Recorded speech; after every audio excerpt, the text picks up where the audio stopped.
Hello everyone, welcome to another Exam Made Easy tutorial with the enthusiastic tutor. And today we'll be looking at the course GST107, the study guide for open distance learning. Unit 2 will be what we'll be focusing on today, and the topic is characteristics of the open distance learning system. We have our content, the introduction, we have the intended learning outcome, we have the main contents. Without further ado, let's hop right into it. Briefly, before we go right into it, let's just take a look at our introduction. We have here, it says, in the previous unit, you have been taken through a brief history of the development of open and distant learning. You have learned about evolvement from humble stages of correspondence education to point of becoming driven by a technological breakthrough of information telecommunication technology. You have also learned about the operations of open distance learning in Nigeria, especially its modes of operation in mono and dual modes. In this unit, we are going to examine the things that makes open and distance learning unique and differentiate it from well-known conventional face-to-face learning system. So we are looking at the main content, which is characteristics of open distance learning. Excuse me, I need to amplify this a bit for better view discretion, for better view experience. Characteristics of open distance learning. As indicated above, there are certain traits that distinguishes open distance learning from the conventional universities. In this unit, we will examine this quality one after the other. Separation of teacher and learner. The first characteristics of open distance learning is the separation of teacher and learner. One major distinguishing feature of open distance learning system from the conventional system is the distance between the teachers and the learners. This separation occurs in two planes, place and time. The two planes are place and time. By place, we mean that the teachers and the learner do not live or meet at any time. Let us take now the National Open University of Nigeria as an example. While the headquarters, which houses most of the faculties where the lecturers are, is situated at Abuja, the students are literally scattered across the country. In fact, most of the students may never meet any of the lecturers till they graduate from the university. This is distance in place. Distance in time in the real sense may not exist when learners and teachers are in the same country, except for more countries where more than one time zones exist. But when I beg your pardon, distance in time in real sense may not exist when learners and teachers are in same country.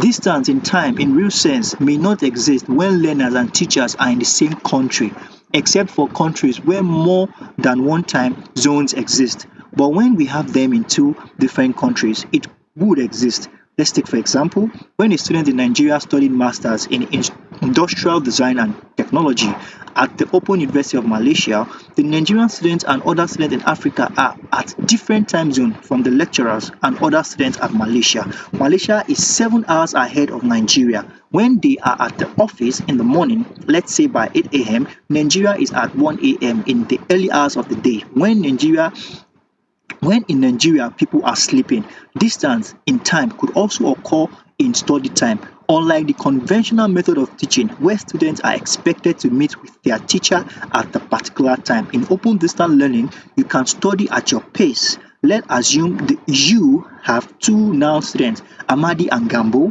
admitted into that's Masters in Education, Educational Administration and Planning in the Faculty of Education. Now, since Amadi and Gambo are in the same program, it means they will be using same course materials, but by the virtue of open distance learning ODL, they may not be studying course material at the same time. Amadi may choose to study at night while Gambo may prefer early hours. So Amadi may choose to study at night while Gambo may prefer early hours. So they have the opportunity of setting out the time that is best for them to study. This operation between teachers and students in place or time is usually constant in open distance learning system. Now, we've spoken about the two planes, which is time and distance. Now we are going into the next characteristic, which is openness.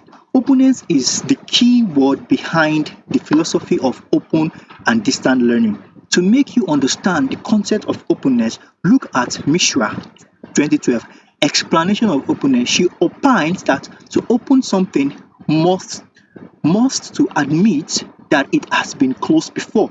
Okay, we must admit that to open something, it must have been closed before. Thus, by default, we must accept education system have been closed before now, and there is need to open it up. Admitted. You can agree with me on that. Openness in open and distant learning can be discussed in three major areas: people, places, and ideas. That's Kama 2015. Go over this briefly. Now we have openness as to people. At this level, openness is directed to the people that are seeking their education.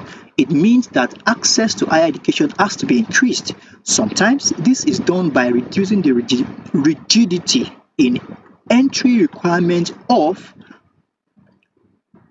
by removing them entirely, removing the rigidity of accessing admission or removing them entirely. While in most countries like Nigeria, it has been difficult to enforce the practice of open entry. According to Mishra 2012, Asia Open University have been practicing the concept of open entry.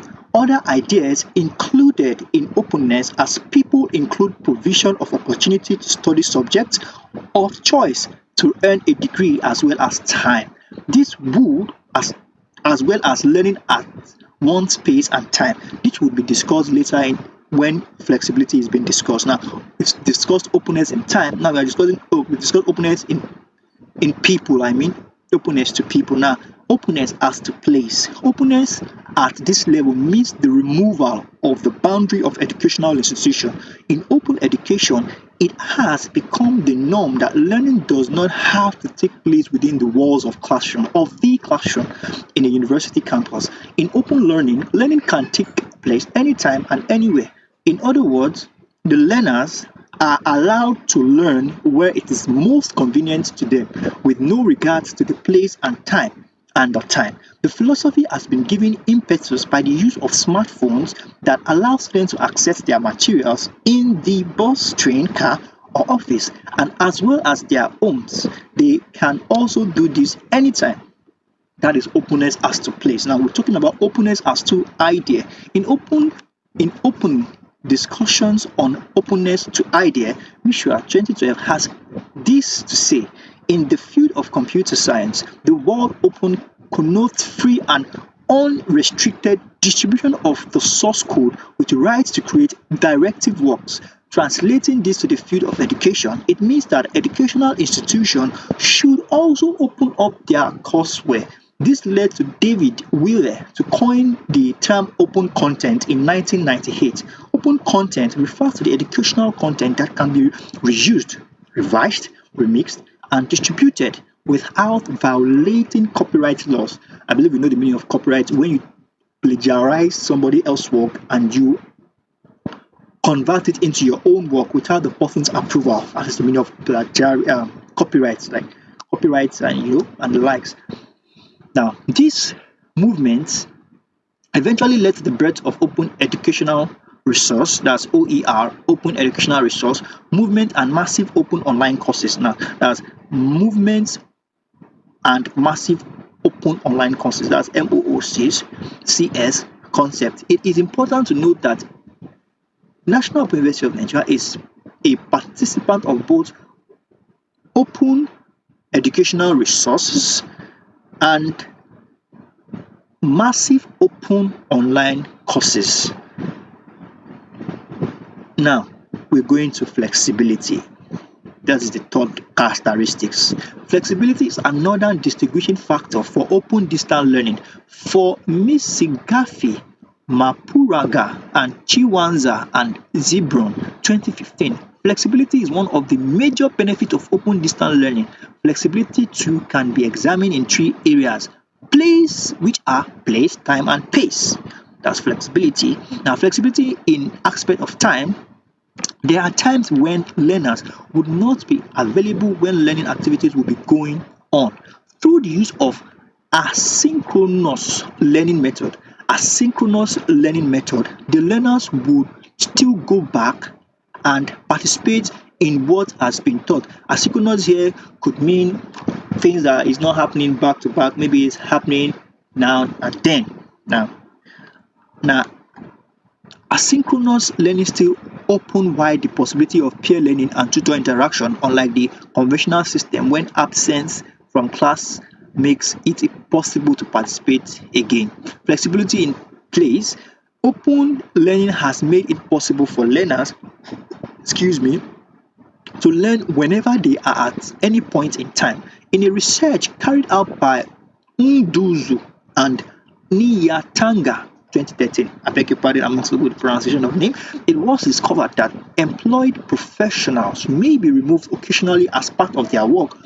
Respondents 97% indicated that they are attracted to the open distance learning because their education is not adversely affected by temporal migration which take place as a result of job transfer. And that's page 25. This is also true as NOU, as we have had students transferred to other cities and they are permitted to write examination in centers where they find themselves during the examination period. Now, that is flexibility in time of place. Now, we're talking about flexibility in time of pace. Now, flexibility in time of pace has to do with the learning speed of learners. Through seldom used by students in the National Open University of Nigeria, learners have the opportunity to take the number of courses they can cope with as long as they register for nothing less than 10 credit units in a semester. Nduzu and Nyatanga 2013 also confirmed this as their research shows that 90% indicated that they choose open distance learning because of its flexibility on the speed required when pursuing their degree and diploma programs. Now we have the fourth characteristics, which is accessibility. Apart from accessibility, due to relaxation of entry requirements discussed under openness, and open distance learning offers learning opportunities to individuals who are disadvantaged because of their location or gender or economic constraints. The disadvantaged people include prisoners. National University of Nigeria has study centers in many prisons in Nigeria, and some of the prisoners have graduated from their chosen courses. It's at all, prisoners in Nigeria have no access to higher education due to the close nature of universities and their close nature of prison too. And the close nature of prison as well. Apart from prisoners, women in Podan too have been securing access to higher education because of this accessibility offered by the open distance learning. The physical challenged, especially the blind, are being given access to higher education by the National Open University of Nigeria. This is because the university has brailled some of our course material, and still in the process of brailing others. Now we have characteristic 5, which is affordability. In a research carried out by Rupanda and Nyanya 2014 in Zimbabwe, 90% of the students agree that open and distant learning is affordable, and many of the respondents who argued that open and distant learning is affordable were highlighting the flexible payment plans. It is important to know that National Open University also run flexible payment plan in 2 streams. Firstly, a student is allowed to pay the compulsory fee at once and defer the payment of the course registration and the examination fee. Simply put, you are permitted to actually pay the compulsory fee at once, then you can adjust, or you can defer, or you can transfer the payment of course registration and exam registration to some other time. This can also be paid separately. The most important thing, however, is that the fee has been have to be paid completely before registration closes, and this usually takes between 2 to 3 months. Secondly, a student can just register for a minimum of 10 credit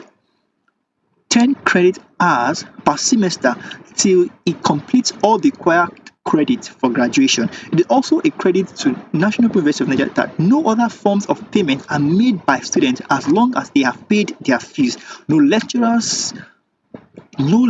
sells books or materials to them, and as no one is harassed for any other fees.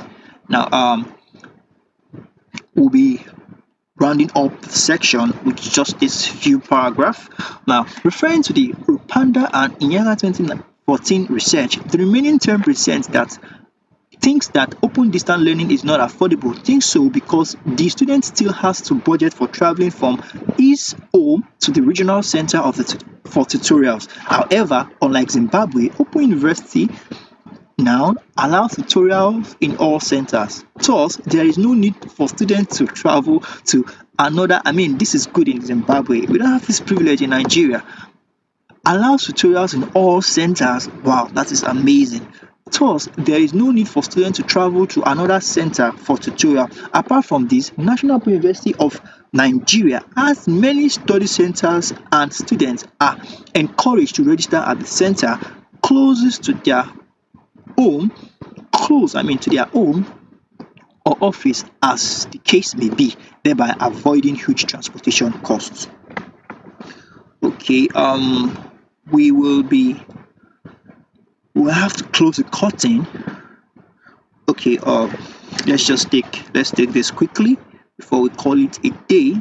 Okay, we have technological driven. Now that's the sixth characteristics, and I believe that makes it okay. We still have some more characteristics, but let's close the curtain on the sixth characteristics, which is technologically driven. Now we have, even in the days of distance education, technological advancements had always contributed to the development of educational industry.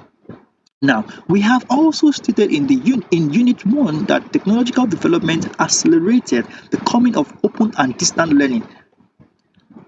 Foster 2015 also said that the advancement of information and communication technologies have given rise to new opportunities for sharing information, resources, and experience, as well as providing network opportunities with student peers, tutors, and instructors. Describing the variety of opportunity opened up for educational delivery through the use of technological advancement. Pena Bandalaria 2007 has this to say: fourth generation DE can be aptly described using terms e-learning, electronic learning in brackets, m-learning, mobile learning in brackets, and u-learning, ubiquitous learning in bracket. We said something about ubiquitous the other time. It's when it is actually in fundamentals of computer. When we say computer is ubiquitous, meaning we have computers here and there. We have them in offices, we have them in homes, in school.